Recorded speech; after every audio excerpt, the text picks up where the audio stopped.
நீலிரவியும் ஜாஃபராபாடி cross சுத்தமான நீலிரவியும் கிடையாது, ஜாஃபராபாடியும் கிடையாது, ரெண்டுமே கிராஸ். பஞ்சாப்ல இருந்து வந்ததுங்கன்னா நம்ம நண்பர்கள் கொண்டு வந்து வச்சிருந்தாங்க, ஒரு மாலை வச்சிருந்தாங்கன்னா சென பிடிக்க முடியலன்னு என்கிட்ட கொடுத்தாங்க. இப்ப நான் அதை சக்சஸ்ஃபுல்லா சென பண்ணி வச்சிருக்கேங்கண்ணா. சரிங்க சரிங்க. ஆனா கண்ணு போட்டுருச்சு ஆனா இல்லைங்கண்ணா, நார்த்ல இருந்து வந்ததுல இருந்து கண்ணே போடலீங்கண்ணா. இப்பதான் சென பண்ணிருக்கேன், 60 நாள் சக்சஸ்ஃபுல்லா சென பண்ணி வச்சிருக்கேங்கண்ணா. இது வீட்டு யூஸுக்காக வச்சிருக்கேங்கண்ணா.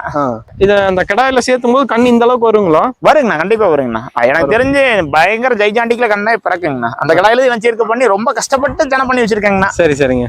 ஒரு 3 மாசம் முயற்சியில இப்பதான் கன்ஃபார்ம் பண்ணி வச்சிருக்கேங்கண்ணா. ஓகே ஓகே ஓகேங்க.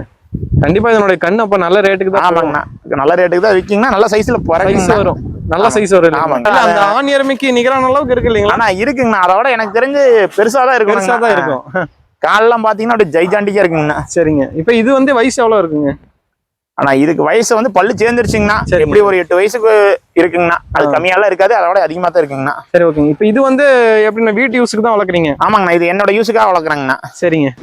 இப்ப இது வந்து விற்பனைக்கெல்லாம் கிடையாது? இது விற்பனை கிடையாதுங்கண்ணா, என்னோட இதுக்காக ஆசைக்காக வச்சிருக்கேங்க. சரி ஓகேங்க. அதாவது அந்த எருமை வளர்ப்புல ஒரு புரட்சியை உருவாக்குறேன்னு ரெடியா இருக்கீங்க? இல்ல, புரட்சி உருவாக்குறதுலாம் நாங்க முன்னாடி முறை பண்ண வச்சிருந்தேங்கண்ணா, நிறைய எருமையை வச்சிருந்தேங்கண்ணா. இப்போதைக்கு எங்க வீட்டு யூஸுக்காக வச்சிருக்கேங்கண்ணா. ஆசைக்காக முறாவில் ஒரு எருமை தான் அங்க கட்டியிருக்கு, அதை வீடியோ எடுத்துக்கங்க. சரிங்க. அதையுமே இந்த நீலிரவி கிராஸ் நம்ம வீட்டு யூஸுக்காக வச்சிருக்கேங்கண்ணா. சரிங்கண்ணா சரிங்கண்ணா. இப்போ இதுக்கெல்லாம் எப்படின்னா ஃபீடு பயங்கரமா போடணும்? ஆமாங்கண்ணா, இதுக்கெல்லாம் பயங்கரமான ஃபீடு கொடுக்கணுங்கண்ணா.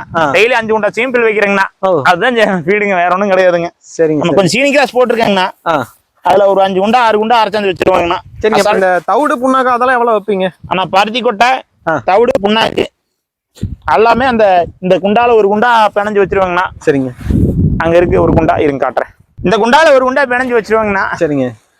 தவிடு புண்ணாக்கு எல்லாம்? ஆமாங்க, தவிடு புண்ணாக்கு பருத்தி கொட்டை கம்பல்சரி பருத்தி கொட்டை வச்சிருவாங்கண்ணா எல்லா மாடுகளுக்கு. சரிங்க சரிங்க. ரொம்ப வீக்கா வந்துச்சு, இப்பதான் கொஞ்சம் தேத்தி வச்சிருக்கீங்கண்ணா. ரொம்ப சேடையா கிடந்ததுங்கண்ணா. இப்பதான் கொஞ்சம் தேர்ந்துருக்குது. சேர்ந்ததுக்கு அப்புறம் செனையும் பிடிச்சிருச்சுங்கண்ணா. Okay okay. ஒரு 10 மாதத்துல நல்லா ஜெய்ஜாண்டிக்கா வந்துருவாளுங்க. சரி, கடாய் மாதிரியே இவனு நல்ல சைஸ்ல வந்துருவாளுங்க. கண்டிப்பா நாளைக்கு இதனுடைய கண்ணுமே நல்லா எதிர்பார்க்கலாம். நீங்க அடுத்து நீங்க வீடியோ போடுற எப்பயாவது வந்தீங்கன்னா நீங்க பாப்பீங்க. கண்டிப்பா கண்டிப்பாங்க. ரொம்ப நன்றிண்ணா. நன்றிங்கண்ணா.